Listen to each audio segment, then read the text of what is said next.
Class 7th का chapter 1 है science में न्यूट्रिशन इन प्लांट्स. तो we can learn that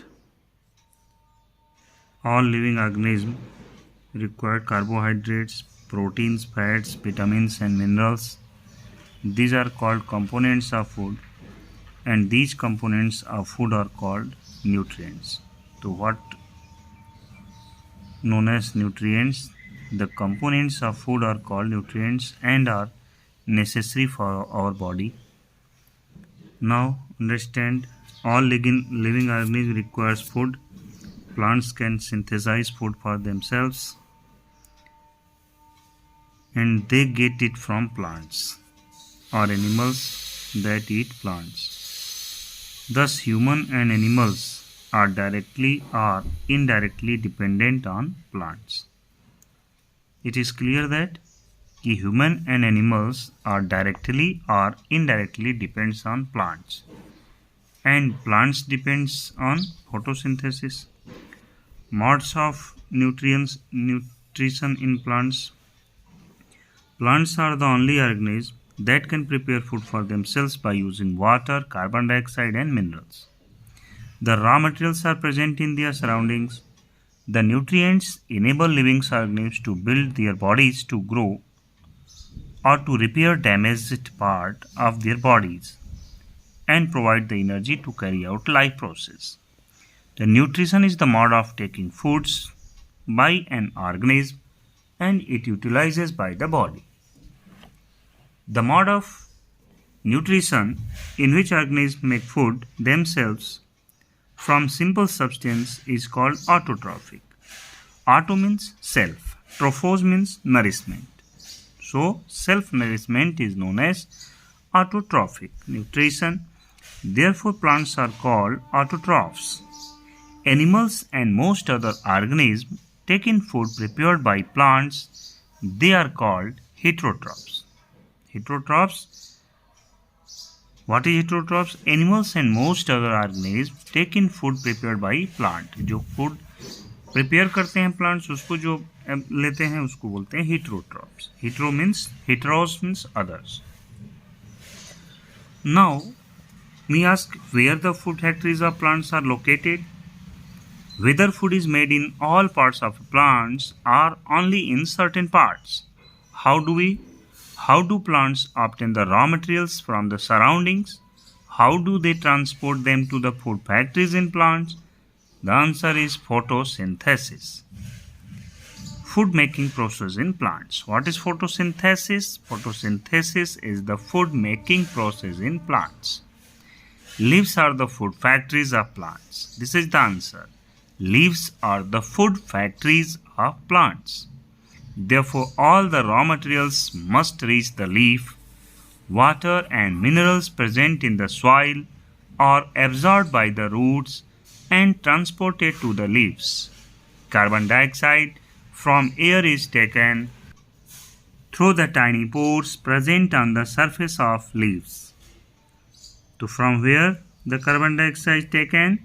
Carbon dioxide taken through the tiny pores present on the surface of leaves. These pores are surrounded by guard cells. Such pores are called stomata. Very important. What is stomata? Tiny pores present on the surface of leaves are called stomata. Water and minerals are transported to the leaves by the vessels which run like pipe throughout the root, the stem, the branches and the leaves. They form a continuous path or passes for the nutrients to reach the leaf. They are called vessels. You will learn more about the transport of materials in plant in further chapter. Now, the leaves have a green pigment called chlorophyll. The leaves have a green pigment called chlorophyll. It helps leaves to capture the energy of the sunlight. Chlorophyll helps leaves to capture the energy of sunlight. This energy is used to prepare food from carbon dioxide and water. Since the synthesis of food occurs in the presence of sunlight, it is called photosynthesis. Photo means light and synthesis means to combine. So we find that chlorophyll, sunlight, carbon dioxide and water are necessary to carry out the process of photosynthesis. It is a unique process on the earth. The solar energy is captured by the leaves and stored in the plant in the form of food. Thus, sun is the ultimate source of energy for all living organisms. Can you imagine life on earth in the absence of photosynthesis? It is impossible. In the absence of photosynthesis, there would not be any food. The survival of almost all living organisms directly or indirectly depends upon the food made by the plants. Besides oxygen, which is essential for the survival of all organisms, is produced during photosynthesis. In the absence of photosynthesis, life would be impossible on the earth. During photosynthesis, chlorophyll containing cells of leaves in the presence of sunlight use carbon dioxide and water to synthesize carbohydrates. The process can be represented in an equation.